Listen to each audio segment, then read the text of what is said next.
Okay. Hello everyone. Welcome to the second speech of this spring season of Taipei Discussion and Learning. Today we have Tom Leshnik, who is going to talk about Homer and what is it? The Homer Epics. Yes, the Homeric Epics. Yeah, Homeric Epics. The influence on the ancient Greek culture and consequently on the Western culture. We all today say that the Western culture started from ancient Greece, but how did it do it? Maybe some of us are not really clear about it. There was this guy called Homer, and who not really wrote, but he invented this. He's responsible for inventing it. Responsible for inventing these epics.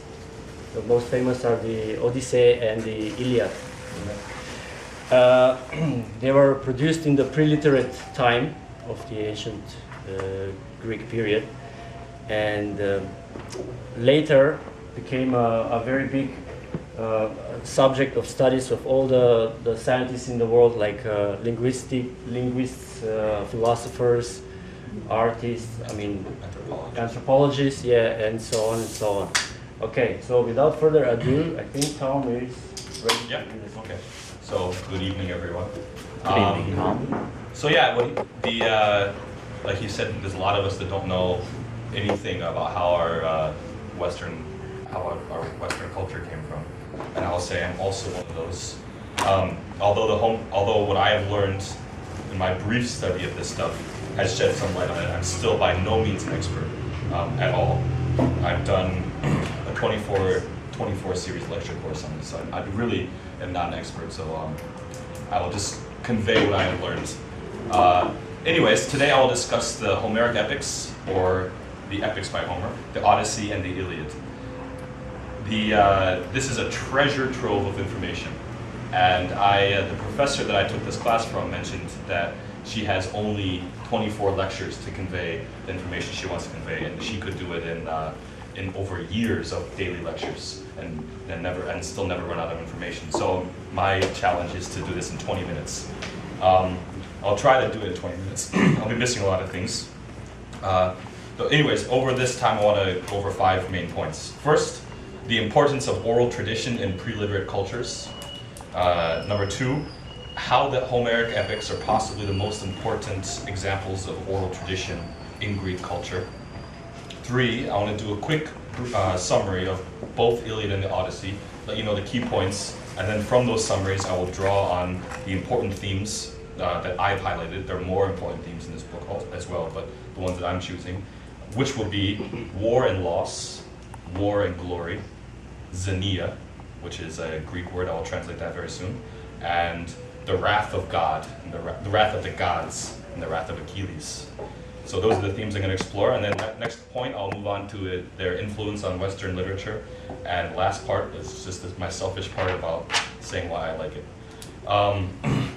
The importance of oral tradition in pre-literate cultures. Right now in today's society there are a multitude amounts of information technology that we can use to receive technology. If you think about it, we have TV shows, movies, music, and that's not even the more modern. If you bring in the information age, it's ridiculous. But if you think about a culture not just that doesn't have writing, but it's before any electricity, any type of technology, they really only have what they say. That's the only way to transfer information from one person to another person. And right now, nothing that we have will ever be forgotten. But before, if it wasn't said again, it would be forgotten. Now, think about culture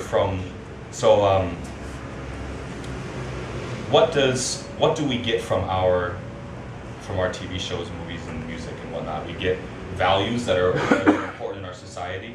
We have lessons, how we ought not to behave, or how we ought to behave. It's usually about how we shouldn't behave. There's a lot of these different lessons that actually keep our culture together, whichever culture it is that we're living in. In that isolated culture, if everyone follows these rules, the culture functions. And if you don't have anyone, if no one's following the rules, or no one knows what the rules are, it falls into disarray and chaos, really. The anthropological definition of culture is the learned patterns of behavior and thoughts and tools that help a group to adapt to its surroundings, passed down from generation to generation. So anthropologists look at culture as a tool that a society develops that helps this society deal with all the issues. In the culture, everything that could happen to them, there's a specific thing, okay, if this happens, this is how we react to it. If this happens, this is how we react to it. So if you think about culture in that sense, as a tool that a group of people need to use in order to function, then the importance of oral tradition in a pre-literate society is unbelievably great. If you think about the only way to keep themselves as a functioning society is by the stories that they tell. That is one huge thing. Other thing is, how do you tell yourself apart from other cultures around you? The stories you tell and the gods you believe in and whatnot. If it wasn't for a strong oral tradition, you would have no cultural identity. So that is, there's a lot more I could talk about oral traditions. I think it's fascinating. There are a few cultures that are still existent that are bardic cultures where they sing their history and whatnot from generation to generation. Very, very interesting stuff. I guess we can talk about in the discussion time later, but that is about. Okay, and now the Homeric Epics as important works of Grecian oral tradition. For me, when I first read the Odyssey and the Iliad, I had no idea that it was actually it's really performance art. It's not really a book. It's a thing that you and your family would go see in Greece, and a bard, a singer, would perform it and would sing it to you, and you would sit and listen. Sometimes thousands of people would be attending to listen to one bard recite or sing the Odyssey or the Iliad. The events that transpired in the Iliad. The Odyssey is a lot more supernatural and mythic than the Iliad is. The Iliad is actually, most scholars now all do actually believe that there was a Trojan War and that a lot of the events in the book are true. That's still open for debate. But anyways, regardless, the events that took place is now believed to have transpired in like the 1300s BC, anywhere between 1100 to 1500 BC. And the Greeks didn't actually develop a written language until 500 BC. So depending on which year you want to look at, it could have the Iliad and the Odyssey were sung for 500 to 1,000 years before they were written down. Now there are lots of other works that we've lost. In fact, we probably only have about 4% of all the Greek literature, Greek cultural works that ever existed, because of the difficulty. And even once they did develop a writing system, they were using papyrus, and papyrus would rot and need to be recopied every few months for it to last until today. So just the fact that these two do exist right now shows their importance to that society.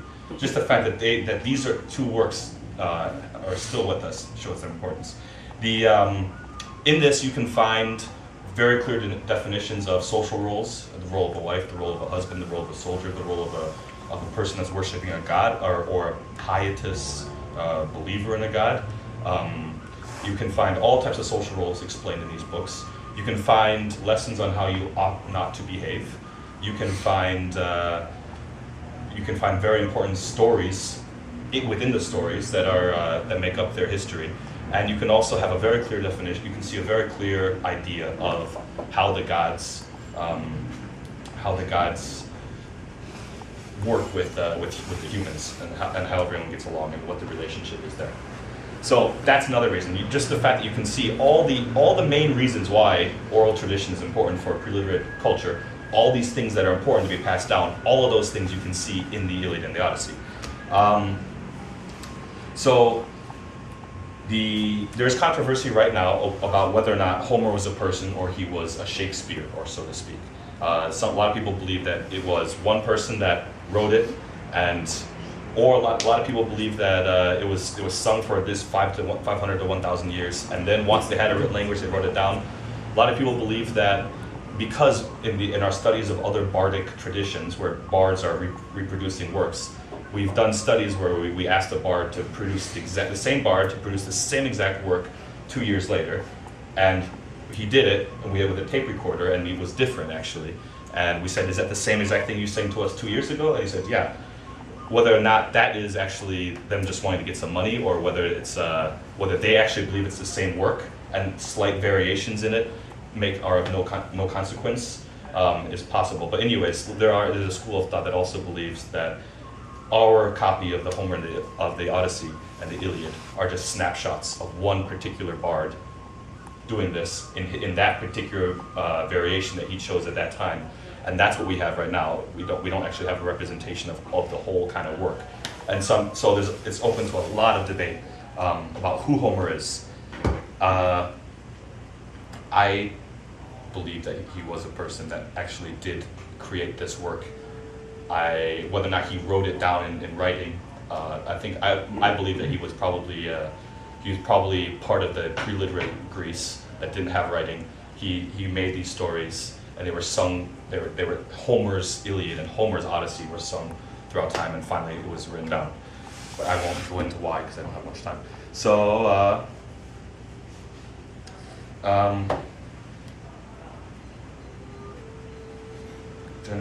Generals, filial piety, God's values, etc. Okay, so a quick overview of the Odyssey and the Iliad. So in the Odyssey, I'm going to talk about the Odyssey first, even though chronologically the Odyssey happens after. The Odyssey is the return of Odysseus, is the return of his return home after the Trojan War and all the problems he has in that. And the Iliad is the Trojan War. I'm going to say the Odyssey first for a couple of reasons. First of all, the Iliad is way better, I think, and it's better for last. But in the Odyssey, you can see it sets up the stage for people like us who don't know Greek culture. Homer took for granted that everyone part of his audience knows these stories 100%, knows all these different people, and knows everything that it's referring to. We don't. So the Odyssey kind of sets us up, and the Iliad is much more complicated, so it's easier. So anyways, in the Odyssey, Odysseus is returning home. It takes him 10 years to return from Troy to his home. And the reason why it took so long is because of some of the atrocities that the Greeks performed during the sacking of Troy, which is when they finally defeated Troy and they went into the city and they sacked Troy. They did some very, very bad things that angered the gods, and the gods made it very difficult for the Greeks to return. And before I go any farther, actually, I forgot to say one thing.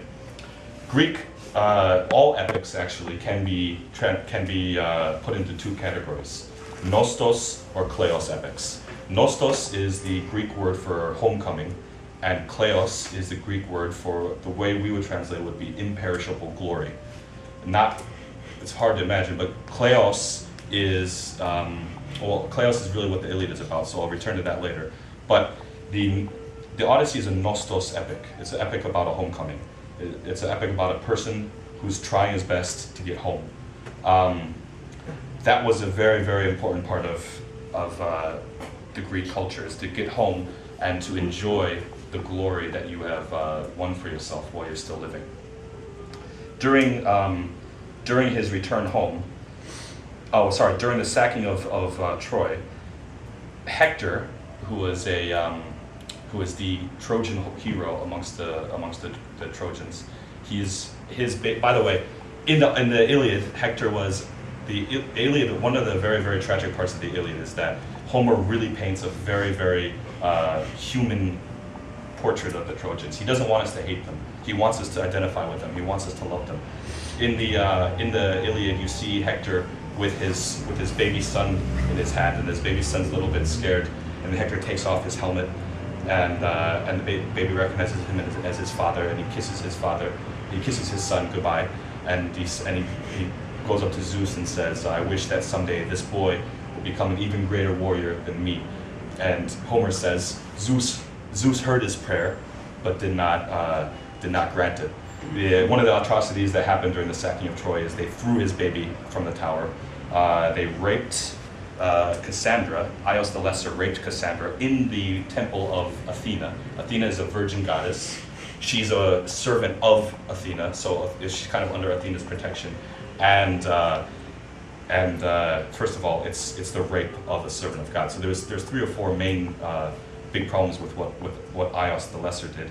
And King Priam, Hector's father, was killed while he was on his knees holding on to the statue of Zeus, which means he gave himself up to protection to Zeus, and killing him there would be an attack on Zeus. So these are a few of the atrocities that were committed during the sacking of Troy, and it spread the Greeks all over. Some of them weren't able to get home at all, so a lot of them died. And the way he says is Zeus deprived them of their nostos, of their homecomings, meaning he killed them.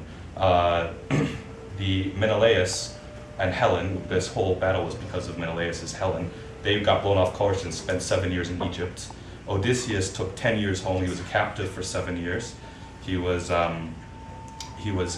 captive for 7 years in one place, 1 year in another place, blown off course, ship destroyed, injured.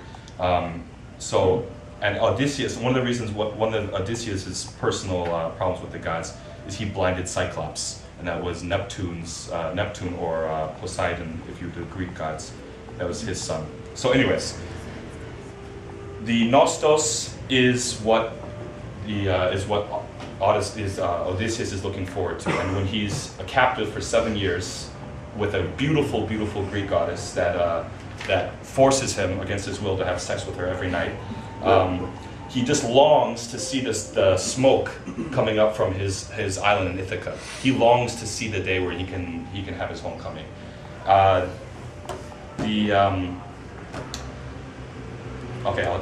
the one more thing about the Odyssey is Xenia. I mentioned Xenia is a very, very important part of Greek culture. It's very evident in these 2 books. Xenia is defined as guest-host relationship. It is a set of rules that tells you, if you're a guest, how you should behave in another person's house. There's a time before hotels. If you are traveling to another place and you need to spend the night, you will spend the night at someone's house. So if you're traveling, it's the set of rules that you have to follow as a guest. It's a set of rules that the host has to follow as a host, and these are ordained by Zeus. So Zeus, if you break these rules, you'll have Zeus to answer to. This was 100% believed in Greek culture, and you can't be having dangerous travelers walking around without fear of a god and people staying in each other's houses. This wouldn't work unless there is the fear of repercussions if someone doesn't honor this Xenia. So in the Odyssey, one of the very, very nice things about the Odyssey is you can see many cases of good Xenia when the host was doing all the things that should be done and how it transpired afterwards, and bad Xenia. The worst Xenia possible is Cyclops brought Odysseus in and he ate his companions. If you're in the guest host relationship, you don't eat your guests. And the Cyclops ended up blind from it. There is throughout this whole book, there are not a million, I would say probably 8 or 9 very, very good examples of when Xenia is bad and when Xenia is good. And also in the I'm going to give you a quick little thing on this.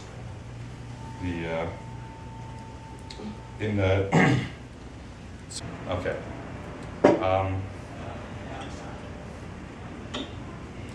So there's one line that Odysseus says to himself every single time, and when he's wandering home, he comes across a new civilization, a civilization he hasn't met yet, and he knows that he's going to have to offer himself to their mercy in order to get home. The only way he can get home is through their help. And every time he gets to one of these places, he says, "Alas, what kind of people have I come amongst? Are they cruel, savage, uncivilized, or hospitable and humane, and fear the gods?" So he says that same sentence every time. And sometimes just after this sentence, his companions get eaten or bad things happen. They turn out to be uncivilized and cruel. And sometimes he has the best Xenia you could possibly imagine. I won't have enough time to go more farther into Xenia, but it's a very, very important idea in Greek culture, and it's kind of one of the things that kept the Greeks together. If you think of Greek being many different city-states that actually warred together sometimes, they were able to unite and fight off the Persians twice. They were just all being small city-states. when they had a threat of the outside, they were able to unite and fight out the Persians. So this unity, helped by with Xenia, is actually a huge help to the Greeks. Very important to them. So war and loss. Why did I say war and loss? Well, while Odysseus is gone, he is. By the way, he left to the war from Ithaca, taking Ithaca's youth, taking all of the youth that Ithaca. He's the king of Ithaca, and he took all the youth, all the people that are able-bodied fighters with him. None of them returned. They all died because of Homer, in order to let Odysseus be the great leader he is, and still let his companions die. Homer attributes it to them eating the cattle of a specific god. That Odysseus said, "Don't eat that cattle," but they ate it anyways, and they were all killed. But while he's out, the younger generation he's been gone for 10 years. No one knows if he's alive or if he's dead. And the younger generation, the suitors, are trying to marry Penelope, his wife. So this is a very, very good example of bad Xenia. They refuse to leave her house. They eat his pigs and his sheep and all of his livestock all the time. They're drinking his wine, and they're harassing his wife. And she is offering these things. She's doing all the things she needs to do, and they're not holding up their end of the bargain. Later they'll have consequences. Also, their lack of honor towards Xenia, their lack of honoring this thing, their lack of respect towards elders. There's many examples, but their lack of a lot of things that are really, really unacceptable in Greek society shows what happens to a society when the fathers are gone for 10 years. When you have a group of boys that grew up without fathers. Penelope at this time, here's an example of social and gender roles being discussed. Penelope is completely torn between two conflicting roles. She doesn't know what she is. Is she a widow or is she a wife? If she's a wife, it's a very, very clear role she has to kick out the suitors and to faithfully wait for her husband to come home. If she's a widow, in ancient Greek society, there's absolutely zero place for a single woman. If she is a widow, then her duty is to go back to her father and let her father choose another husband for her, and let one of the suitors marry her. So this conflict is what is also allowing this problem to be happening at home. So that's war and loss of a generation of fathers, loss of parenting towards the youth being completely out of control. Some more loss to the Trojan War was 10 years long. So that means Odysseus has now been gone 20 years. When he was gone, his son Telemachus had just been born or was still in the womb, meaning when he gets back, his son is already 20 years old or 21 years old. So Odysseus not only lost his homecoming, he lost his homecoming, which is what he wanted. He wasn't able to be greeted in splendor the way a Greek hero should be treated. He had to come back in hiding because the suitors were still dangerous at that time.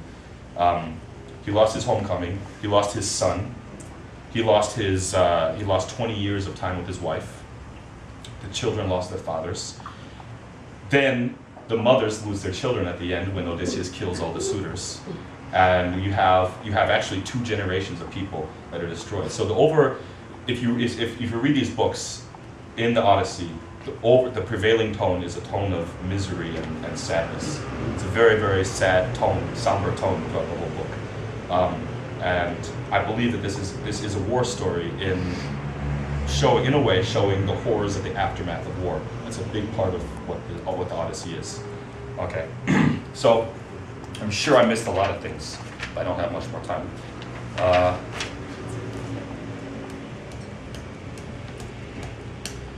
2 generations lost. Okay, so let's get into the Iliad. The Iliad is a story of the Trojan War itself. It does not cover, like most people who saw Troy would think, the actual death of Achilles.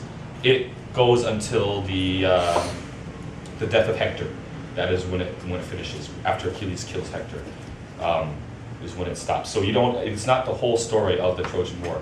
The rest of the story we've extrapolated from other works and references to other works. There are 3 other epics that are no longer in existence, and we have summaries of them and some other things, so we know what happened. But anyways, he kleos and time are the two major words you need to know for the Iliad. Kleos is imperishable glory, like I said, and time is, I guess, kind of like honor. It translates as honor. But time is physical representations of honor. If you're a soldier and you come back, every single person you kill in battle, you take their armor and their weapons and you hang it on your walls. It's physical representations of honor. Pretty much anything you get when you sack a city, and when you sack a city, it's very normal to steal as many women and children as you can. That's part of put the women and children into slavery. Every person, every Greek warrior, when they're fighting, knows what the stakes are. They know that their family is at stake, that their kids will be taken off into slavery, and their wife will become a mistress. So all the things you get is actual physical representation of honor. Any gold, whatever you take. Another really good thing that the Iliad does is it gives a clear definition of the difference between mortals and immortals. And it sounds simple, but it's a bit more complicated when you really look into it. The difference is literally immortal and mortal. Mortals cannot die, immortals can die. But if you look at that a little bit closer, you see that actually if you're an immortal person, honor, glory, risking your life, bravery, these are things that only exist for immortals. Gods cannot be brave because they have nothing to risk. There's a lot of things that only humans can have. There's a lot of virtues that only humans can possibly have in Greek, in these epics. And because humans cannot live forever, imperishable glory, the kleos, is their way to immortality. Now, imperishable glory, I still haven't got into what that is. Imperishable glory is what people say about you after you die. It's songs that are sung about you. There's many, many references about someday songs will be sung about you in this book. Imperishable glory is what people say about you after you're dead. It's your way of becoming immortal. If we're gonna die, then we need to make a story for ourselves, and they do this through warfare. Another good example, just to let you know how important this is. It's hard to understand how important this is. Achilles knows before he goes to war that he will die if he chooses to go to war. He's the only case in all of the stories of all the Greek myth that we have. He's the only case where the fate is actually clear to this person. If he goes to Troy, he will die, but he will have glory, imperishable glory. He'll have kleos that unlike any person ever could imagine if he goes. And he still chooses to go, knowing that he's not going to be able to enjoy any of the spoils he takes back. He goes because he knows he will have this unbelievable glory that no one else could even dream of having. So, and if you think about it, he did. What's their glory? Their glory is the songs and the stories that are told about them after they're dead. Every single person in the world today, and a population of I don't know how many billions of people, knows Achilles. So in a way, he did accomplish getting his unbelievable, imperishable glory. So you have to understand how important these things are before you understand this next part that I'm saying. It starts off with a fight between Agamemnon, the king, or the leader of the Greeks in this case. There was no Greek, like I said before, there's no king for the Greeks. The leader of the king and Achilles. Both of them had sacked another town on the way to Troy, and they both had taken a female slave with them, a mistress. And the slave that Agamemnon took was a servant of the god Apollo, and Apollo was angered and and started giving plagues to the Greeks. And when Agamemnon consulted his seer, the seer said, "You need to bring that girl back to her father, and then the plagues will stop." Agamemnon, if you think about it, the girl is Time. The girl is this physical representation of honor. No soldier wants to part with that. They already have it. It's kind of part of them. Agamemnon is angered by this and says, "Okay, well, if I have to take it back, then I will take Achilles. I will take Achilles' slave that he took."